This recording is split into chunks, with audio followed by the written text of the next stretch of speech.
ಓಂ ಹ್ರೀಂ ಭೈರವಿ ಕ್ಲಾಂ ಹ್ರೀಂ ಸ್ವಾಹ. ನಮಸ್ಕಾರ. ಈ ಫಲದ ಬಗ್ಗೆ ಮಾತಾಡೋದಕ್ಕಿಂತ ಮುಂಚೆ ನೋಡಿ, ಒಂದೇ ರಾಶಿಯಲ್ಲಿ ಎಷ್ಟೊಂದು ಜನ ಹುಟ್ಟಿರ್ತಾರೆ, ಒಂದೇ ನಕ್ಷತ್ರದಲ್ಲಿ ಹುಟ್ಟಿರ್ತಾರೆ, ಒಂದೇ ಡೇಟ್ ಅಲ್ಲಿ ಹುಟ್ಟಿರ್ತಾರೆ. ಎಲ್ಲರ ಭವಿಷ್ಯ ಒಂದೇ ತರ ಇದೆಯಾ? ಖಂಡಿತವಾಗ್ಲೂ ಇರಲ್ಲ. ಆಮೇಲೆ ಎಷ್ಟೊಂದು ಜನರ ಜಾತಕದಲ್ಲಿ ಗಜಕೇಸರಿ ಯೋಗ, ರಾಜಯೋಗ, ಮಾಳವ್ಯ ಯೋಗ, ಭದ್ರ ಯೋಗಗಳೆಲ್ಲ ಇರುತ್ತೆ. ಯಾಕೆ ಮತ್ತೆ ಅವ್ರ ಜೀವನದಲ್ಲಿ ಏನು ಬದಲಾವಣೆ ಇರಲ್ಲ? ಯಾಕೆ ಅಂತಂದ್ರೆ ನಮ್ಮ ಬರ್ತ್ ಟೈಮ್ ಮಿಸ್ಟೇಕ್ ಆಗಿರೋ ಚಾನ್ಸಸ್ ಇರುತ್ತೆ, ಬರ್ತ್ ಡೇಟ್ ಮಿಸ್ಟೇಕ್ ಆಗಿರೋ ಚಾನ್ಸಸ್ ಇರುತ್ತೆ. ಅವಾಗ ಅಸ್ತವನ್ನ ನಾವು ಜಾತಕಕ್ಕೆ ಮ್ಯಾಚ್ ಮಾಡ್ಬೇಕು. ಇದು ಒಂದು ನಾನು ಯೂಶುವಲ್ ಇದನ್ನೇ ಮಾಡ್ತೀನಿ. ಯಾಕೆಂತಂದ್ರೆ ತುಂಬಾ ಜನದ ಬರ್ತ್ ಟೈಮ್ ಕರೆಕ್ಟ್ ಇರಲ್ಲ, ಡೇಟು ಕರೆಕ್ಟ್ ಇರಲ್ಲ. ಹಸ್ತದಲ್ಲಿ ಇರುವಂತಹ ರೇಖೆಗಳು, ಫಾರ್ ಎಕ್ಸಾಂಪಲ್ ಗಜಕೇಸರಿ ಯೋಗ ಇದೆ ಅನ್ಕೊಳ್ಳಿ. ಗಜಕೇಸರಿ ಯೋಗ ಹಸ್ತದಲ್ಲಿ ಗುರುಪರ್ವ ಗುರು ರೇಖೆಗಳು ಹೇಗಿದೆ ಅಂತೇಳಿ ಮ್ಯಾಚ್ ಮಾಡ್ಬೇಕು. ಹಾಗೇನೆ ನೋಡಿ, ಈಗ ವರ್ಷ ಫಲವನ್ನು ನೋಡುವಾಗಲೂ ಅಷ್ಟೇ 10 ಬೆರಳುಗಳಿಂದ ನಮ್ಮ ರಾಶಿಗಳನ್ನ ನಾವು ಲೆಕ್ಕಾಚಾರ ಮಾಡಬಹುದು. ಹಸ್ತದಲ್ಲಿ ಕೂಡ ರಾಶಿಗಳಿದೆ, ಹಸ್ತದಲ್ಲೂ ಕೂಡ ಗ್ರಹಗಳಿದೆ. ಏನ್ ಜಾತಕದಲ್ಲಿದೆಯೋ ಅದು ಹಸ್ತದಲ್ಲೂ ಇರುತ್ತೆ. ಹಸ್ತವನ್ನ ಕರೆಕ್ಟ್ ಆಗಿ ಮ್ಯಾಚ್ ಮಾಡಬೇಕು. ಇದು ನಾಡಿ ಜ್ಯೋತಿಷ್ಯ, Chinese palmistry, Indian palmistry, western palmistry ಎಲ್ಲದನ್ನು ಸೇರಿಸಿ ಒಂದು ವಿಶೇಷವಾಗಿರೋ ಪದ್ಧತಿ ಇದು. ಇದನ್ನ ಹಿಂದೆ ಕೂಡ ತುಂಬಾ ಜನ ಮಾಡ್ತಾ ಇದ್ರು. ಈ ರೀತಿಯಲ್ಲಿ ಜಾತಕವನ್ನು ನೋಡಿದಾಗ ವಿವಾಹ ಯಾವಾಗ ಆಗುತ್ತೆ, ಉದ್ಯೋಗ ಪ್ರಾಪ್ತಿ ಯಾವಾಗ ಆಗುತ್ತೆ, ಸಾಲದಿಂದ ನೀವು ಯಾವಾಗ ಹೊರಗಡೆ ಬರ್ತೀರಿ ಕ್ಲಿಯರ್ ಆಗಿ ಹೇಳ್ಬೋದು. ಯಾಕೆ ಸಾಲದಿಂದ ಹೊರಗಡೆ ಬರೋದಾದ್ರೆ ಧನರೇಖೆ ಯಾವ ಏಜ್ ಅಲ್ಲಿ ಫಾರ್ಮ್ ಆಗಿದೆ ನೋಡ್ಕೊಂಡು ಅದನ್ನು ಜಾತಕಕ್ಕೆ ಮ್ಯಾಚ್ ಮಾಡಿ ಅಲ್ಲಿಂದ ಬೇರೆ ಬೇರೆ ಗ್ರಹಗಳ ದೃಷ್ಟಿಯನ್ನ ನೋಡ್ಕೊಂಡು ಬಹಳ ಸುಲಭವಾಗಿ ಹೇಳ್ಬೋದು. ಈ ಪದ್ಧತಿಯನ್ನ ಅನುಸರಿಸಿ ನಾನು ಯಾವಾಗಲೂ ಕೂಡ ಭವಿಷ್ಯವನ್ನು ಹೇಳ್ತೀನಿ. ಸೊ ಈ ರೀತಿ ನೋಡ್ಬೇಕಾದ್ರೆ ನೀವು ಭೈರವಿ ಆಸ್ಟ್ರೋದಲ್ಲಿ ನೀವು ನನ್ನನ್ನ ಕನ್ಸಲ್ಟೇಷನ್ ತಗೊಳ್ಬಹುದು. ಕನ್ಯಾ ರಾಶಿ 2026 ಮೇ ತಿಂಗಳ 24ನೇ ತಾರೀಕಿನ ನಂತರದಲ್ಲಿ ಕನ್ಯಾ ರಾಶಿಯಲ್ಲಿ ಜನಿಸಿದಂತವರಿಗೆ ಏನೆಲ್ಲ ಪಾಸಿಟಿವ್ ನೆಗೆಟಿವ್ ನಾವು ನೋಡಿದ್ರೆ, 12ನೇ ಮನೆಯಲ್ಲಿ ಕೇತು 12ನೇ ಮನೆ ಇದ್ರೆ ಕೊನೆಯ ಜನ್ಮ ಅಂತ ಹೇಳ್ತಾರೆ. ಇದು ಅಷ್ಟು ಈಸಿ ಆಗಲ್ಲ, ಬೇರೆ ಬೇರೆ ಪ್ಯಾರಾಮೀಟರ್ಸ್ ಇದೆ. ಬಟ್ ಕೇತು 12ನೇ ಮನೆಯಲ್ಲಿ ಡೆಫಿನೆಟ್ ಆಗಿ ನಿಮಗೆ ಆಧ್ಯಾತ್ಮಿಕವಾದ ಭಾವನೆಯನ್ನು ಕೊಡುತ್ತೆ. ಆಧ್ಯಾತ್ಮ ಅಂದ್ರೆ ಏನು ನೋಡಿ, ಅಷ್ಟಾಂಗ ಯೋಗ, ಯಮ, ನಿಯಮ, ಆಯಾಮ, ಪ್ರಾಣಾಯಾಮ, ಪ್ರತ್ಯಾಹಾರ ಎಲ್ಲ ಏನಿದೆ ಅಷ್ಟಾಂಗ ಯೋಗ. ಆಧ್ಯಾತ್ಮ ಅಂತಂದ್ರೆ ಬಿಡಿಸ್ಕೊಳ್ಳುವಂಥದ್ದು, ಒಂದು ಉನ್ನತಿ, ಮೆಟೀರಿಯಲಿಸ್ಟಿಕ್ ಲೈಫ್ಗೆ ನಾವು ಅಂಟ್ಕೊಳ್ದೇ ಇರುವಂತದ್ದು. ಇದೆಲ್ಲ ದೊಡ್ಡ ದೊಡ್ಡ ಸಬ್ಜೆಕ್ಟ್ಗಳು. ಈ ರೀತಿಯಾಗಿರುವಂತಹ ಭಾವನೆ ನಮ್ಮಲ್ಲಿ ಬರ್ಲಿ ಅಂತಾನೆ ಹಿಂದೂ ಧರ್ಮದಲ್ಲಿ ಹಿಂದೂಗಳಿಗೆ ಸಣ್ಣ ಮಗು ಇದ್ದಾಗಲಿದ್ದಾನೆ ಅದರಲ್ಲಿ ಆಧ್ಯಾತ್ಮಿಕ ವಿಚಾರಗಳು ತುಂಬಿಸ್ತೀವಿ. ದೇವಸ್ಥಾನಕ್ಕೆ ಹೋಗಿ ಕೈ ಮುಗಿಸ್ತೀವಿ, ದೊಡ್ಡವರ ಕಾಲಿಗೆ ಬೀಳಿಸ್ತೀವಿ, ಕುಂಕುಮವನ್ನ ಹಚ್ಕೊಂತೀವಿ, ರುದ್ರಾಕ್ಷಿನ. ಯಾಕೆ?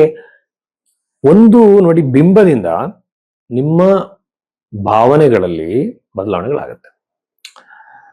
ನಾವು ಮೂರ್ತಿಯನ್ನ ಯಾಕೆ ಪೂಜೆ ಮಾಡ್ತೀವಿ ಅಂದ್ರೆ ಮೂರ್ತದಿಂದ ಅಮೂರ್ತ. ಈಗ ನೋಡಿ, ಅಮೂರ್ತವನ್ನ ಕಲ್ಪನೆ ಮಾಡ್ಕೊಳ್ಳೋದು ಕಷ್ಟ. ಅದನ್ನ ಆ ಒಂದು ಭಾವನೆ ನೋಡಿ, ಎಲ್ಲರೂ ಒಂದೇ ತರ ಇಂಟೆಲಿಜೆನ್ಸ್ ಇಲ್ಲ. ಈ ಕೆಲವ್ರು ಹೇಳ್ತಿರ್ತಾರೆ, ದೇವಸ್ಥಾನಕ್ಕೆ ಯಾಕೆ ಹೋಗ್ತೀರಾ, ದೇವರಿಗೆ ಕೈ ಮುಗಿತೀರಾ ನಿಮ್ ಕಾಯಿಲೆಗಳು ಬಂದಾಗ, ಕಷ್ಟ ಬಂದಾಗ. ಅಂದ್ರೆ ನಾನು ನನ್ನ ನಾಲೆಡ್ಜ್, ನನ್ನ ಐಕ್ಯ ಲೆವೆಲ್ ಜಾಸ್ತಿ ಇದ್ದಾಗ ನನಗೇನಾಗತ್ತೆ, ನನಗೆ ಯಾವುದೇ ಒಂದು ದೇವಸ್ಥಾನದ ಆಗತ್ತೆ ನನಗೆ ಬರದೇ ಇರ್ಬೋದು. ಬಟ್ ಮಾಮೂಲಿ ವ್ಯಕ್ತಿಗೆ ಅವನ ಕಷ್ಟ ಬಂದಾಗ ಅಷ್ಟೊಂದು ವಿಚಕ್ಷಣ ಜ್ಞಾನ, ಲಾಜಿಕಲ್ ಥಿಂಕಿಂಗ್ ಇಲ್ಲದಿರುವಂತ ವ್ಯಕ್ತಿಯನ್ನ ಅವನು ಆತರ ಒಂದು ಶಕ್ತಿನ ನಂಬಿದ್ರೆ, ಒಂದು ದೇವಸ್ಥಾನಕ್ಕೆ ಹೋದ್ರೆ, ಒಂದು ಕುಂಕುಮ ಇಟ್ಕೊಳ್ಳೋದ್ರಿಂದ ಒಂದು ಭಾವನೆ ಅವನಲ್ಲಿ ಕ್ರಿಯೇಟ್ ಆಗಿ ಅದರಿಂದ ಒಂದು ಧೈರ್ಯ ಅವನಲ್ಲಿ ಉತ್ಪಾದನೆ ಆದ್ರೆ ಅದಕ್ಕಿಂತ ಒಳ್ಳೇದೇನಿದೆ? ಈ ಭಾವನೆ ಬಂದ್ರೆ ತಪ್ಪೇನಿದೆ? ಅವ್ನು ಸಿನಿಮಾಕ್ಕೆ ಹೋಗ್ಬೇಕಾ, ಬಾರ್ಗಳಿಗೆ, ಕ್ಲಬ್ಗಳಿಗೆ ಹೋಗ್ಬೇಕಾಗಾದ್ರೆ? ಸೊ ಇದು ನೋಡಿ, ಇದನ್ನೆಲ್ಲ ಒಂದು ಕ್ವಶನ್ ಮಾಡ್ತಿರೋರಿಗೆ ಉತ್ತರ ಕೊಡೋರು ಯಾರು ಇಲ್ಲ. ಕೊಟ್ರೆ ಅವ್ರಿಗೂ ಉತ್ತರ ಕೊಡಕ್ ಸಾಧ್ಯ ಆಗಲ್ಲ. ಈ ತರ ವಿಚಾರಗಳೆಲ್ಲ ಇದೆ. ಕನ್ಯಾ ರಾಶಿ ಜನಿಸಿದಂತವರಿಗೆ ಸಪ್ತಮ ಭಾವದಲ್ಲಿ ಶನಿ ಇರೋದ್ರಿಂದ ವಿವಾಹ ವಿಳಂಬ ಆಗುತ್ತೆ, ಸಂಬಂಧಗಳು ಬರೋದು ಲೇಟ್ ಆಗುತ್ತೆ. ವಿವಾಹಕ್ಕೆ ಈಗ ತಲೆ ಕೆಡಿಸ್ಕೊಳ್ಳೋದು ಬೇಡ, ಪ್ರಿಪೇರ್ ಆಗ್ತಾ ಇದೆ, ಅದಕ್ಕೆ ಸಂಬಂಧಗಳನ್ನ ನೋಡ್ತಾ ಇದೆ. ದಶಮ ಭಾವದಲ್ಲಿ ಗುರುಗ್ರಹ ಕನ್ಯಾ ರಾಶಿಯವರಿಗೆ ಅತ್ಯುತ್ತಮ. ವಿವಾಹದಲ್ಲಿ ಉದ್ಯೋಗದಲ್ಲಿ ಉತ್ತಮವಾಗಿರೋ ಪ್ರಗತಿಯನ್ನ ಕಾಣ್ತಾರೆ. ಉದ್ಯೋಗದಲ್ಲಿ ದೊಡ್ಡ ಮಟ್ಟದ ಪ್ರಗತಿ, ಅಭಿವೃದ್ಧಿ, ಹೊಸ ಜಾಬ್ಗಳು, ಅವಕಾಶಗಳು ಎಲ್ಲ ಸಿಗ್ತಾ ಹೋಗುತ್ತೆ.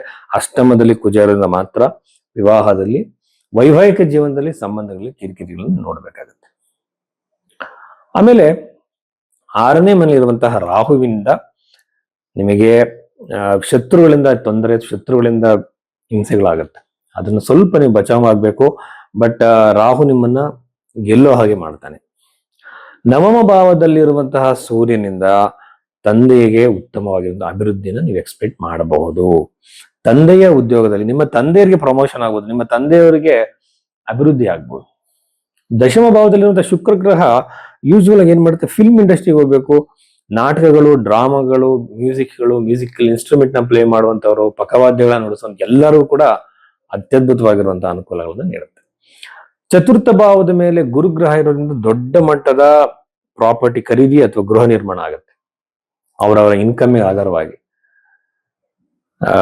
ಅವರಿರುವಂತ ಪರಿಸ್ಥಿತಿಗೆ ಆಧಾರವಾಗಿ ಗೃಹ ನಿರ್ಮಾಣ, ಪ್ರಾಪರ್ಟಿ ನಿರ್ಮಾಣ ಖಂಡಿತವಾಗ್ಲೂ ಆಗುತ್ತೆ. ಬ್ಯೂಟಿಫುಲ್ ಥಿಂಗ್ಸ್ ಬಂದು ಜೀವಲ್ಸ್ ತಗೊಳ್ಳುವಂತ ಸಾಧ್ಯತೆಗಳು, ಚಿನ್ನವನ್ನ ಖರೀದಿ ಮಾಡುವಂಥದ್ದು, ವಸ್ತುಗಳನ್ನ, ಸೌಂದರ್ಯಕ್ಕೆ ಸಂಬಂಧಪಟ್ಟಂತ ವಸ್ತುಗಳು, ಮನೆಗೆ ಡೆಕೋರೇಟಿವ್ ಐಟಮ್ಸ್ ಗಳನ್ನ ಜಾಸ್ತಿ ಪರ್ಚೇಸ್ ಮಾಡೋ ಸಾಧ್ಯತೆ ಈ ಒಂದು ಕನ್ಯಾ ರಾಶಿಯವರಿಗಿದೆ. ಉತ್ತಮವಾಗಿರೋ ಟೈಮ್ ಸ್ಪೆಂಡ್ ಮಾಡ್ತಾರೆ. ಕುಟುಂಬದಲ್ಲಂತೂ ಬಹಳ ನೆಮ್ಮದಿ, ಆನಂದದ ವಾತಾವರಣ ಇರುತ್ತೆ. ಆ ರೀತಿ ಸಂತೋಷವಾಗಿರುವಂತಹ ಸಮಯವನ್ನ ಇವ್ರು ಕಳೀತಾರೆ. ಇಷ್ಟು ವಿಚಾರಗಳು ಕನ್ಯಾ ರಾಶಿಗೆ ಸಂಬಂಧಪಟ್ಟಿದ್ದು.